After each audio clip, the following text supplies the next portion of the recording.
You're 80 years young, and you look back at eight decades of life. Um, what was your biggest challenge? I think probably the biggest thing that I find as a challenge is not handling money well. We invested in things that were terrible, and we lost money and we struggled.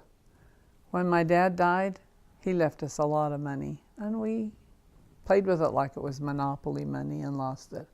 One of my regrets, I think, would be that we had just bought our home in Layton, had our own home. 7 years we'd been living in rental property, and we'd just gotten here. We had space. Our kids started to come home again. At one point in our life, all but one of our children lived away from us, out of state. And that was hard. That was way hard, having nobody except David and Suzanne and their kids. That was wonderful. We were glad we had them. And it was fun to go and visit them where they were, and they'd come home and so on. But we missed them really bad. But now we got our own home. Living in that condo, it gave me trouble when the kids had come. Kids are noisy. We were younger. Our grandchildren were younger than the other people in the other condominiums. Thump, thump, thump, thump, thump down those stairs and back up again. And not just one kid, maybe 4, 5, 6 of them at a time. It was probably an annoyance to our neighbors. And I said, you know what? This is my home. It's the only home I've got. I don't have any other place for my children to be when they come here, but to here where I am, and that's where I want them. They're only here for a week or two at a time, and that's it. So deal with it. That was just my attitude. So it was wonderful for me to have this home where they could come and they could make all the dang noise they wanted. I didn't care. And then to think about now, my parents had passed away. We had a home. We could use some of that money and go on a mission. I wish I had. I'm sure I'd have been much smarter, much more spiritual, known the scriptures better than I do, all these things. But I just wanted to be here with my family and have this space. My home was that special to me that I gave that. Nobody asked me to go. We did fill a state mission when we first moved here, so we did sort of have a mission. We were over 7 years in the temple. That was sort of a mission, but it wasn't the kind that I thought we should have used that money. And now we're just as poor as we were before. And our kids help us so much. What a great blessing to have a family that supports us in every way you could think of. It's wonderful. Life is good. Life is wonderful. And to get this vision or this view of 80 years of life, 60 of it as a family. I mean, we started out with George and I, and the kids just kept coming, and then the grandkids came, and then the great-grandkids come. It's a beautiful thing, and I'm grateful that I've been here to enjoy it with them. I still think my little twins were sent from heaven just for me. I know they belong to Marty and Nicole, and I still call them my twins, and my Cameron, anything. Any of my kids are my first. And I love every one of them so dearly. So the challenges are met with peace and joy in our later years. I don't know what comes from here on. I fear being left here alone without George. We're a great support to each other. I've stayed home this week when I could have got my visiting teaching done or something, run to the store, but he's been fixing a bathroom in the basement with new equipment down there, and it's been a challenge to him, and he's just fought his way through it. And I've stayed here in case he needed the car or he needed me to help him. It's what we do, and that's the way life should be. That's the kind of support. Sometimes when he was ill and couldn't go to the temple, when he had his heart problems and bypass surgery, I didn't go to the temple either. I said, I need to be there with him. We were only a few weeks and we were back at the temple, but it may have been a month. So Those are things that are good in life too. Yeah. I haven't had a lot of health challenges myself. When I was younger, they said I had rheumatic fever. I know I didn't. I knew then, and they thought I did. I didn't. But my brother, Glade, had rheumatic fever. His symptoms were totally different than mine, but I was very protected. I didn't even take gym class in junior high.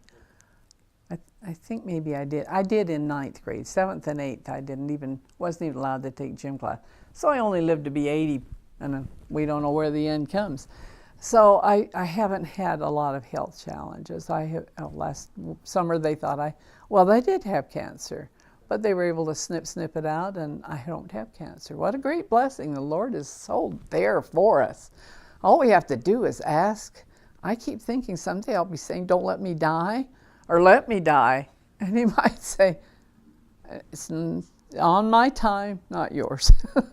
And that's the way it should be. He knows better what we need. He knows the experiences we need to go through to make us strong enough to go through other experiences. I was counting it up. I think all of your grandsons have had mission calls and served, for some period of time. Right. Corey was the last with his brand new call.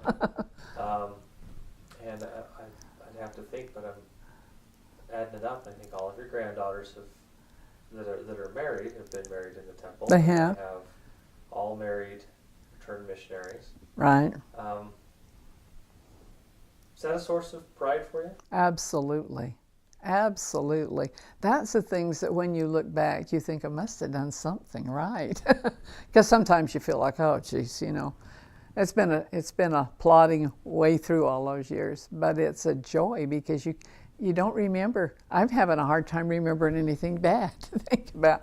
It's the good things that you look back on and you just think, life is good. The Lord has blessed us. I fear for what lies ahead for my children, my grandchildren, and my great-grandchildren living in this world now. We look at our grandparents joining the church in early days of the church, and how hard that was, and their sacrifices, and how strong they were, and how grateful we are for them. And yet, we don't know what lies ahead. We know from scriptures that the end of this world is going to be tough. Before the Savior comes back, there's going to be more hardships. And we all have challenges and trials in our life. We all do.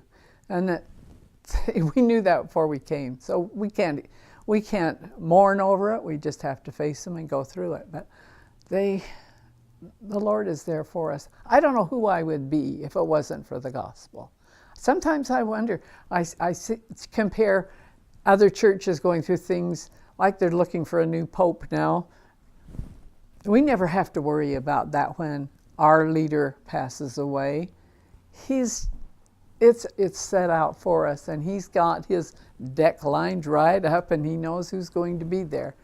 And so we're so blessed. We're so blessed with the gospel. There's so many things we know that they don't understand that I think, but if I didn't know that, I wouldn't have felt like I wanted to marry in the temple. I remember reaching a point in my youth when I dated a boy that was not a member of the church, but I thought he was a finer boy than a lot of the boys that I met that didn't appreciate their priesthood and weren't active in the church. And all of a sudden I thought, if I were to marry somebody like that, I could never go to the temple. He's a nice guy, good guy. And he wasn't. I was nothing to him, but it was this glorious crush that girls get. And all of a sudden I realized that, and nothing left there. No crush, gone in a second, because it was that. And maybe I had that experience so that I realized how important it was to marry someone that I would have an eternal mate and an eternal family, and it goes on for generations and who knows how long.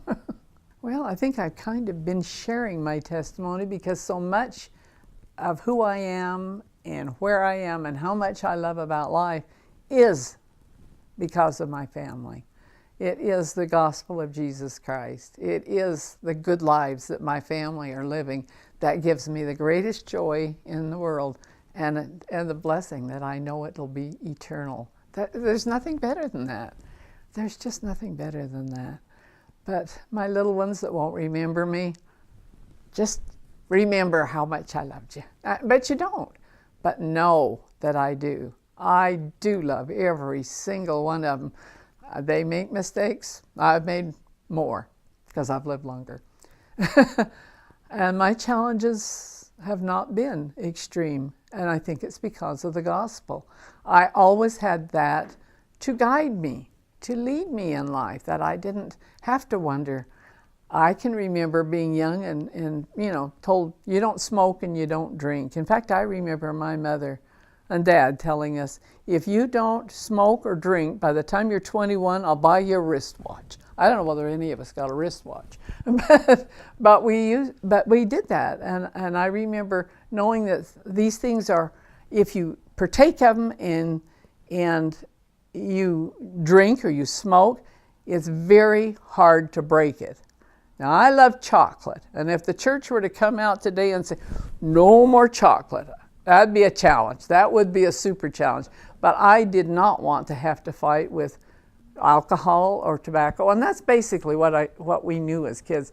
We knew that there were people that took stronger drugs, I guess. We didn't know what they were. We don't worry about that. But I didn't want to have those things dictate what I did. I didn't want to not be able to make a choice and have drugs or tobacco to say, you can't live without this, because I can, and I did because I purposely did. I remember some of my friends saying, when we were about high school, maybe graduation time, they had partaken of iced tea. I don't like tea anyway. I only got that when I had stomach aches bad, couldn't stop throwing up. I didn't like it. I could maybe get a tablespoon down, and the darn stuff does work. It was meant as a medicinal thing. And they said, well, you get it cold, it tastes better. I said, well, then why do I want to do it? I just have to fight it. It's against the word of wisdom. Why would I start? That's just how the gospel has guided my life. That's why I say, who would I be if I hadn't had the gospel and parents who brought me up with the gospel, taught me by precept and example how to live? I know I'm not a great person. I'm not trying to make that, but I haven't made some of the wrong choices that would have been, I don't know who I'd have been or who I might have married. George wouldn't have married me. Couldn't go to the temple. See what I mean? And it's been a blessing to me. It's a blessing to my children because I've passed it along, and they're passing it along and along, and that's the way I want it to be. So there's a little sign over on my wall there with all the pictures of my family that says, no empty please, no empty chairs.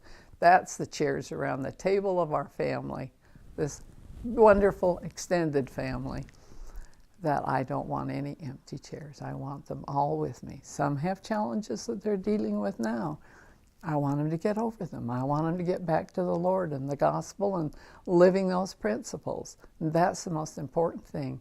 If they marry, no two people get along without any discussions or problems between them.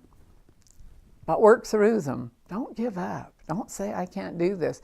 Marry in the temple and know that you've made a covenant with your Heavenly Father to live worthy to live with Him again. And they'll all be there around that same table. They'll be with us. I love this family. They are my precious possession, the most precious thing I could have. And I am grateful for it.